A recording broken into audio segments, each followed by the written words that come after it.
Hello and welcome to The Appetite, a podcast brought to you by the co-founders of Opal Food+Body Wisdom, an eating disorder treatment center in Seattle. The Appetite is all about bringing themes from our work with eating disorders to the greater community. Topics around food, body, sport, relationships, and mental health. I'm Carter Umhau, a therapist at Opal, as well as an artist and a writer.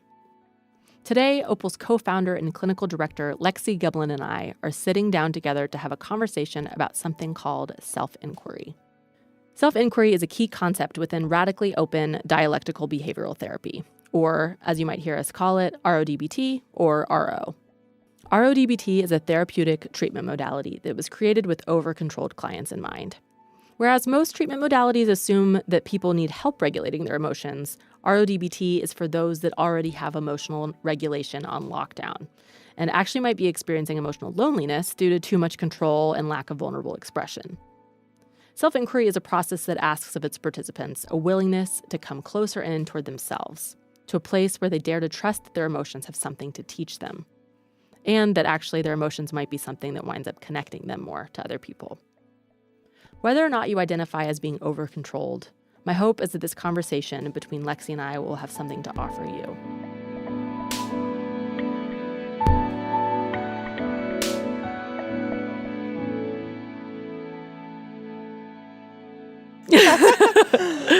Okay, so it's been a while since we've talked about radically open dialectical behavioral therapy, and we're back today talking more specifically about self-inquiry. Lexi, can you give us a little bit of a primer on what self-inquiry is? Sure. Thank you. It is, I think it might be my favorite radically open dialectical behavioral therapy skill, and it is one of the core skills in RO. And self-inquiry, broad strokes, is about assuming that emotions have a purpose and all of our emotions are there for a reason.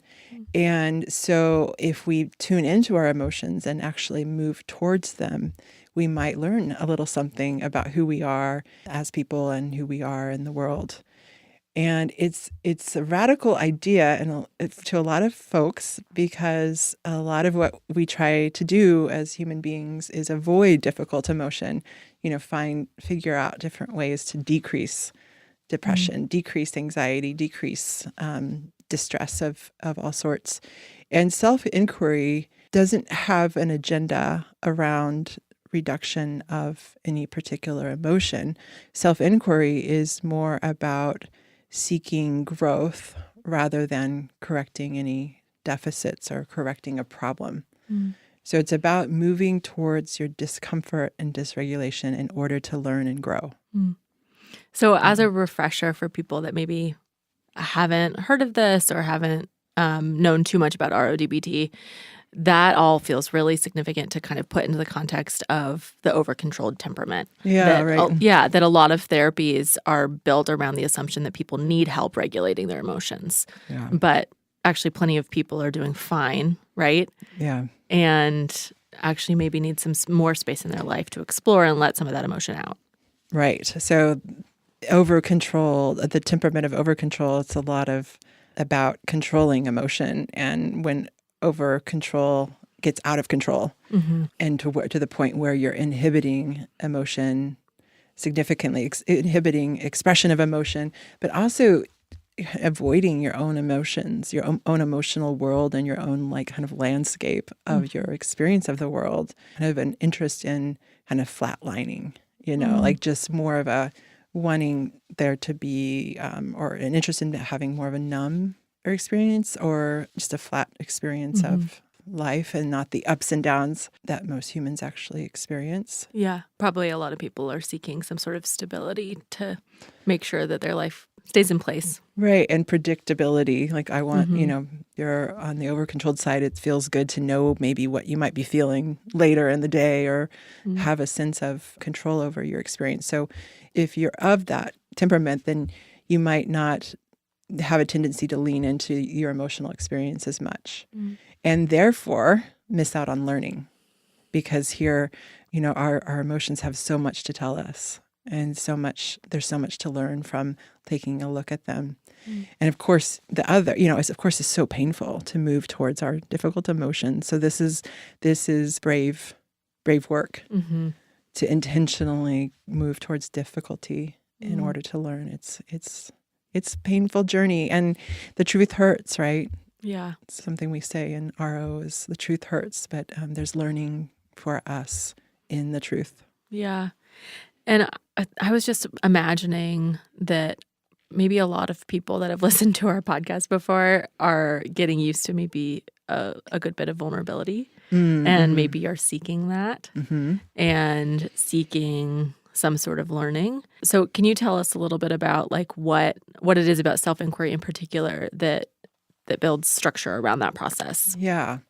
Well, the vulnerability is definitely strong in self-inquiry in that you're making the assumption that there's something you don't quite yet understand about yourself as you go into it. So that's a vulnerable position to be in, where you say, I don't know what I don't know.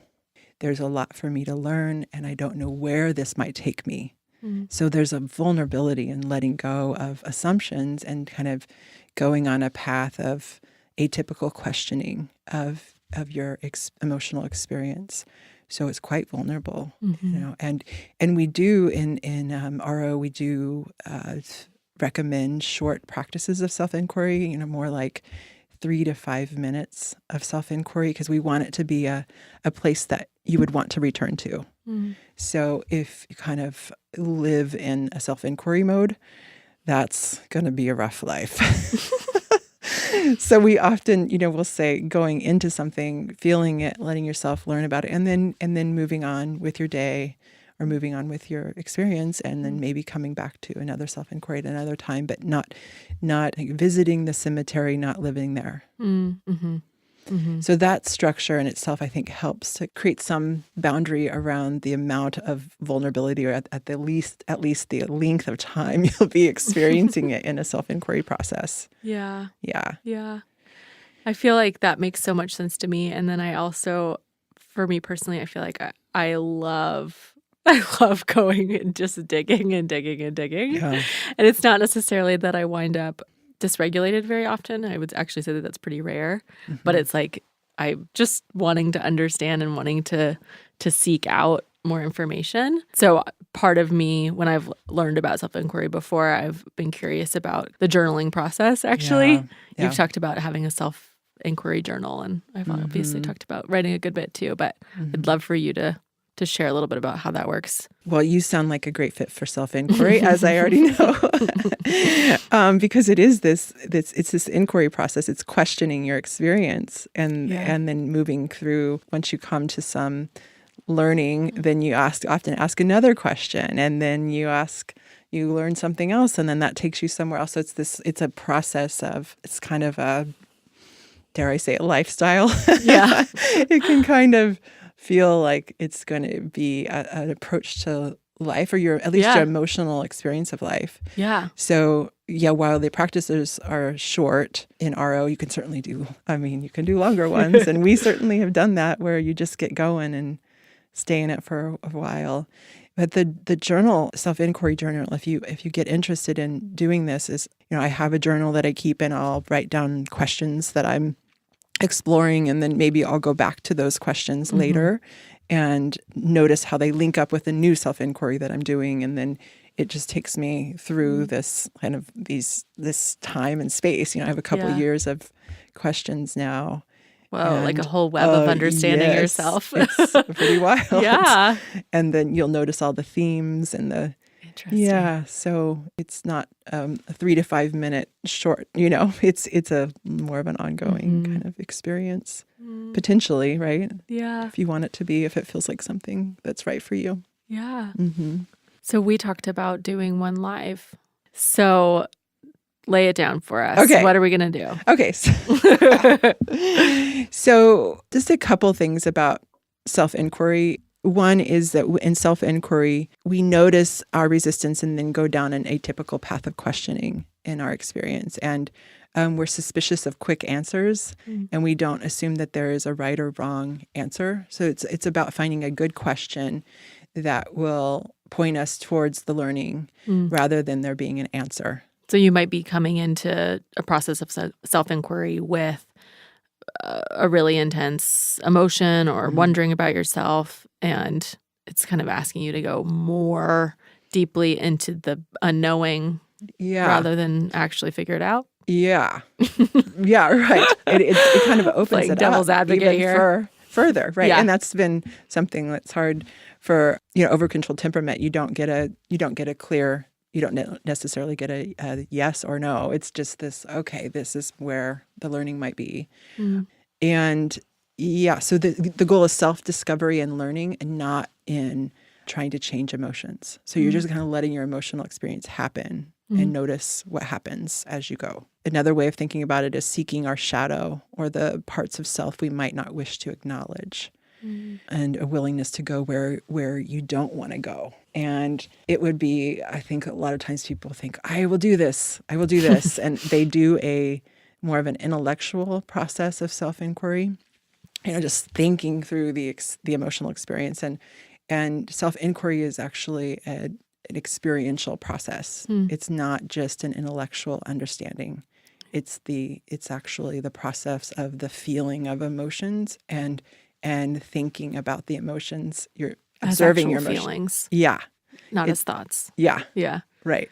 I was just thinking about that visually as like if someone's going to be intellectualizing their emotional experience, they are kind of looking in at the feeling as an observer and trying to move outward into like further layers, outer rings of understanding. Like, oh, where did that come from? Okay, where did that come from? What does that mean? Right.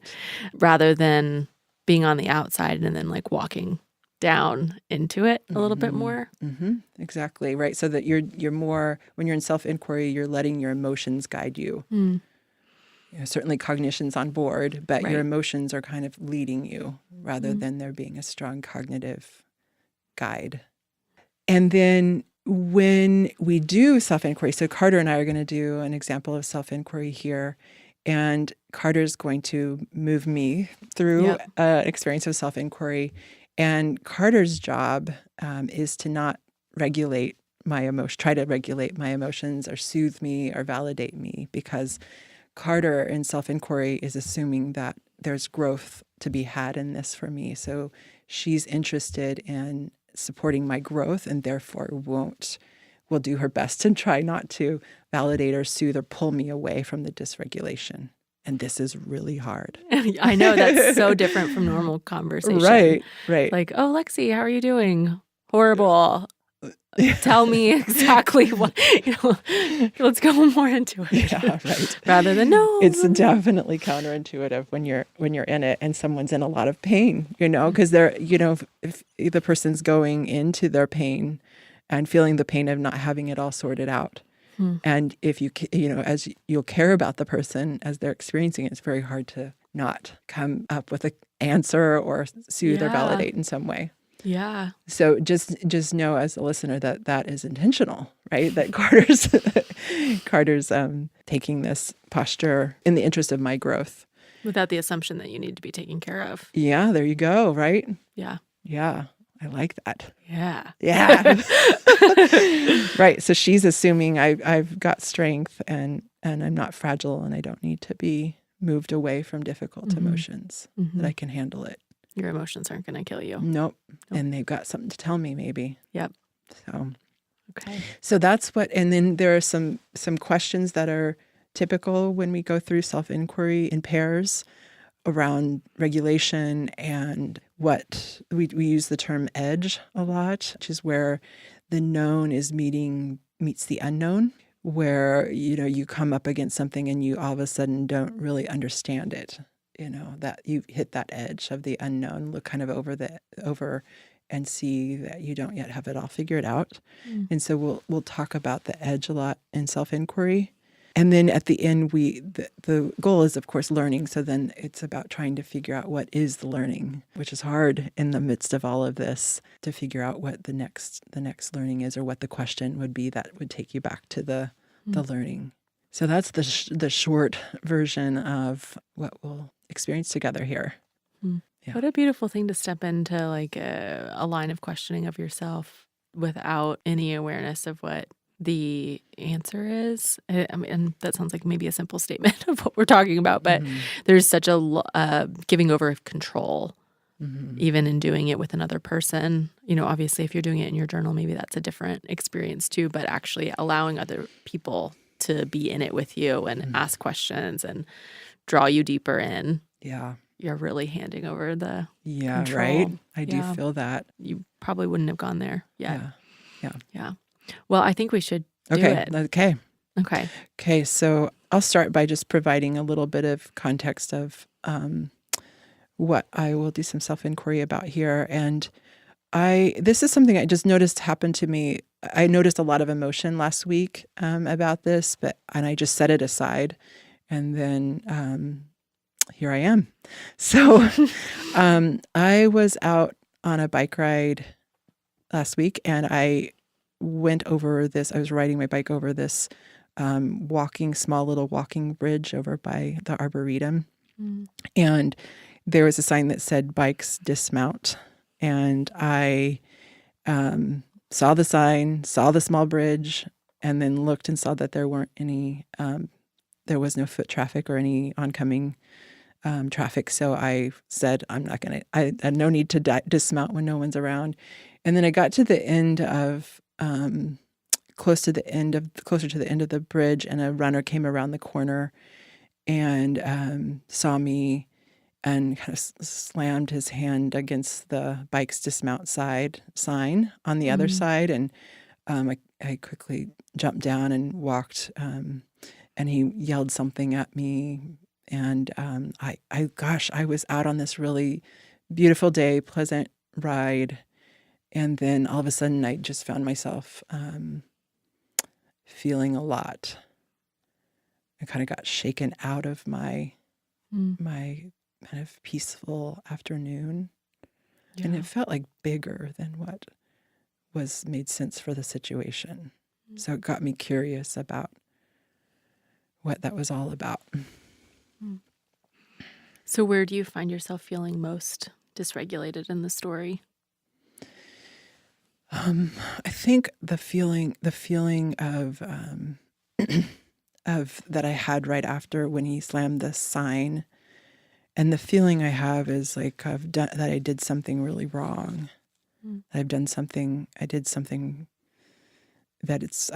wrong, and it's my fault, or I guess like a self blame, or maybe it feels like some along the lines of some shame, like I did something that wasn't okay. Are you finding yourself feeling dysregulated as we talk about it? It's harder to access right now, but I can feel it. Yeah, I can feel if I put myself right on that bridge, and kind of it was like a fear response and then a shame response. Yeah. So. Where do you think your edge is in this? My edge, the part that is the part that feels unknown to me is like I didn't really do anything. That's not bad. That's not that bad. As I think about it, it feels like, as I feel it, it feels like too big for the situation. So I feel curious about what would, have me going to the place of shame. And also I'm getting curious about where my anger was, because that was his reaction to me on that was a pretty big reaction to my, my riding my bike on the bridge. So I'm curious actually about why I took the fall, and rather, hey, that was not kind of you to be so, so I'm curious about that. As we're talking, do you find yourself moving closer toward your dysregulation, or are you getting further from it? I felt like I was getting further from it when I was talking about the shame, but when I find myself curious and like there's an unknown in me around why isn't my first instinct to get angry back or something, like and why do I just go to this really harsh, more self-blame for incidents? That's my initial reaction. And so I'm feeling, that there's dysregulation for me about that. About not getting angry too. Yeah. Yeah. The shame and then also your actual response. Yeah. And then like the whole, like the rest of my ride, I was kind of it just sent me into a whole, like I felt a lot about what happened, and it took me away from my experience of that afternoon in the sun on my bike. And so I feel like some emotion about that, about how that took me on to another place and away from my kind of pleasure of that experience. What do you think that this edge is trying to say to you? I think the edge is pointing me to anger, absence of anger, and kind of where is my anger? Where is my frustration? Where's my power? Like something about deflating in that experience, rather than holding my own power of and feeling, going to like dark places of why how could you do that? That was not okay, Lexi, instead of this like it's okay, or kind of a compassionate response. Yeah. So the edge, I think, is the emotions are feeling like I'm getting curious about the absence of anger and the absence of like a softer, gentler, compassionate voice. And does that feel like kind of a self-inquiry question for you to take with you? It does. I think there's something about how can I find, there's kind of two, I think, maybe something, how can I, what's going on in my relationship with anger? Something about that. And then something also, it's a question about where's my compassionate voice? Like why do I go, how is it that I go right to more of a self-deprecation, my first instinct, and what's my relationship to compassion? Something about that. Feels like there's a lot of learning for me in both of those. Yeah. Those sound like good questions. Yeah. Okay, so I'm having a hard time ending because I want to keep asking questions, but I know it's only supposed to be a couple minutes. Yeah. Right? Yep. Okay, so that's self-inquiry. Yeah, we just did self-inquiry. And I'm like, whoa, okay, you're feeling a lot. I just learned a lot about you. And yeah, it's so weird being on the other side, not asking more I or know, fixing right? or wondering. Yeah. Yeah. Well, how was that? How was it? I felt like all of those emotions felt really true. And I did feel like I did feel led by my emotions, but it was almost like I was trying to connect to my dysregulation. Yeah. That I know is there about it, but I was having a harder time connecting to it. And I don't know what that was about. It could be the mic in front of you. I mean, just being real, right? Yeah. Good point. Yeah. Offering some compassion. The stage. The stage of self-inquiry. But right. I did feel enough, I think, to get some learning from it. It now makes sense to me more why I was, feeling the way I was feeling, and also what those emotions were trying to tell me. Yeah. I noticed that in your final questions for yourself, there wasn't a why. It wasn't, why am I not angry, or why wasn't I more compassionate? Yeah. I think you used the word where instead. Like, where is my anger? What's my relationship to compassion? And those feel like so much more inviting questions than the why. Right. The why questions. Where is this? Rather than why isn't it here?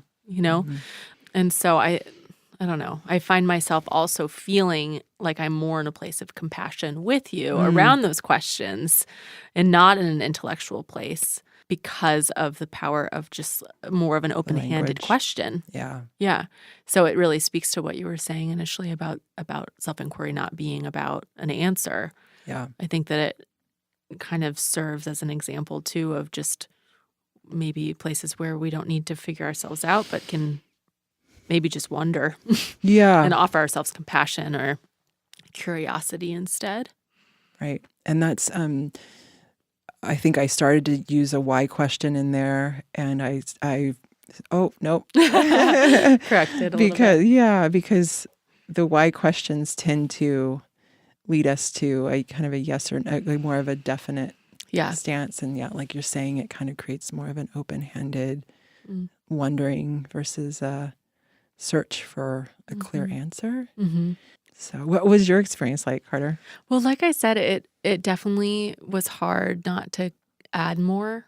I'm like, sometimes I want to turn my therapist brain off, and I'm like, what kind of questions would I be asking if I weren't a therapist? Or anyway, it's hard to turn that off. But in that, it's like, oh, I want to know more about this, or I'm, how are you doing in this moment? I want to kind of check in, or I want to hear more about a specific thing, or pose a probable insight or answer with you. Right. Like, that's not the point. Right. It's not the point, especially as a facilitator of your questioning by asking the questions.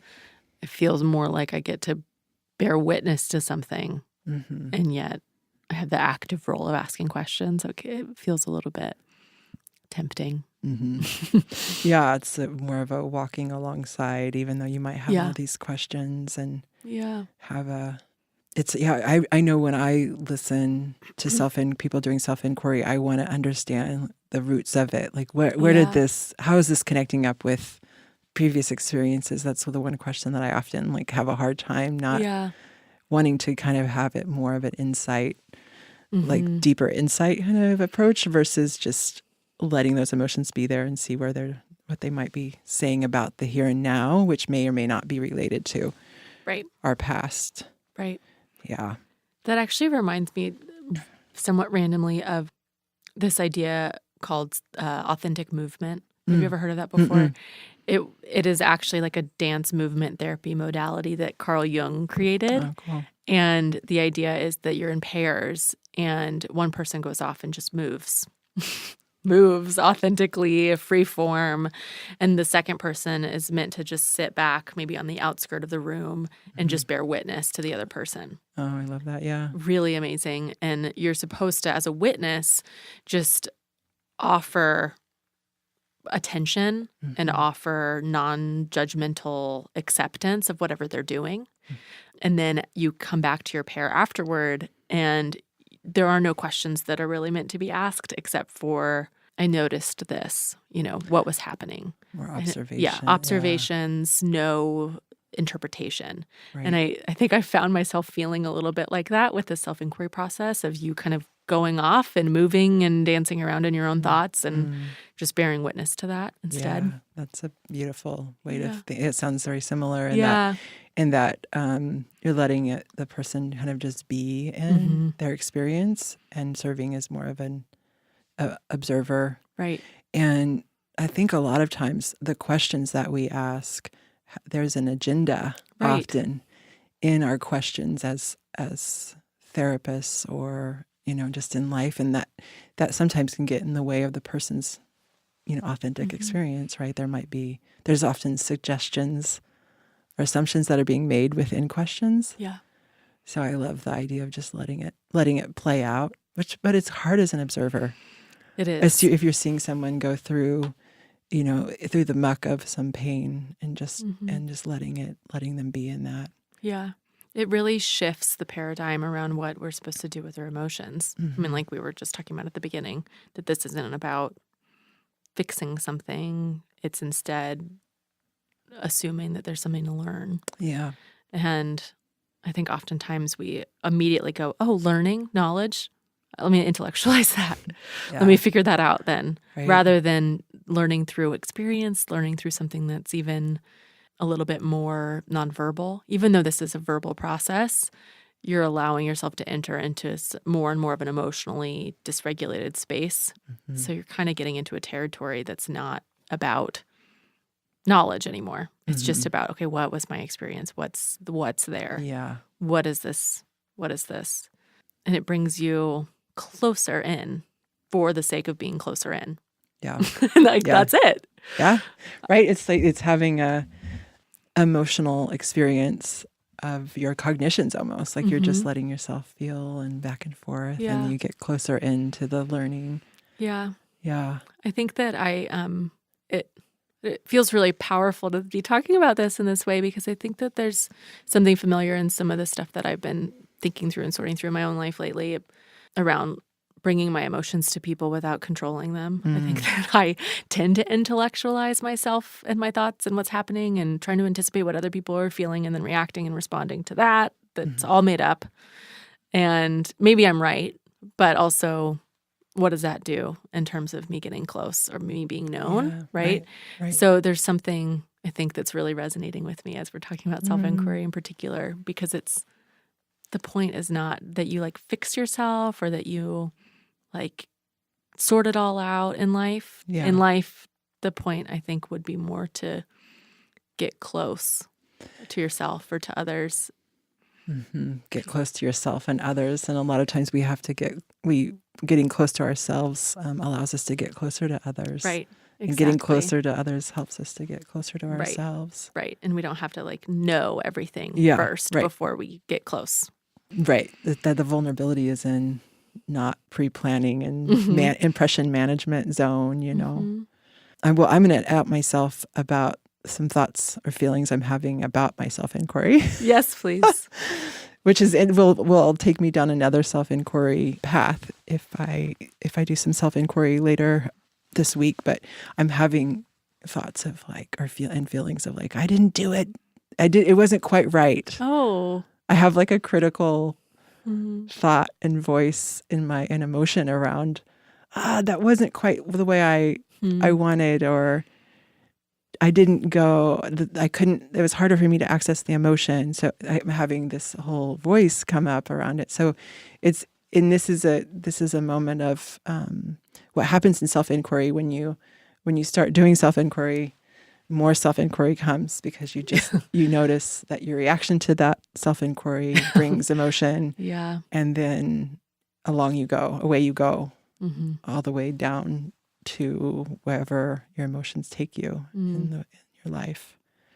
So it's just interesting that here I am having a whole nother experience of potential dysregulation around it.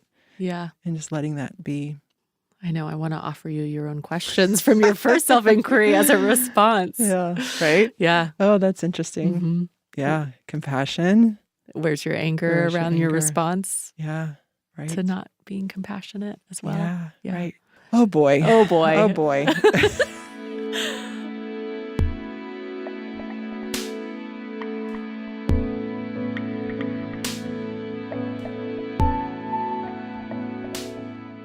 This has been The Appetite. Thanks so much for joining us. And thanks to Jack Straw Cultural Center for sound engineering, to Aaron Davidson for The Appetite's original music, and to Sarah Taylor for production assistance and editing. Stay in touch with what's new on The Appetite by subscribing to the podcast on your preferred podcast app. If you have the time, we'd also so appreciate it if you'd leave a review for the podcast. This can make it so much easier for others to find it in the future, and we also just love to hear how it's going for you. If you have any questions or just want to connect, email us at theappetite@opalfoodandbody.com. To learn more about Opal or to connect with Opal specifically, you can find us at www.opalfoodandbody.com, or you can follow us on both Facebook and Twitter. Thanks again for listening. Talk to you soon.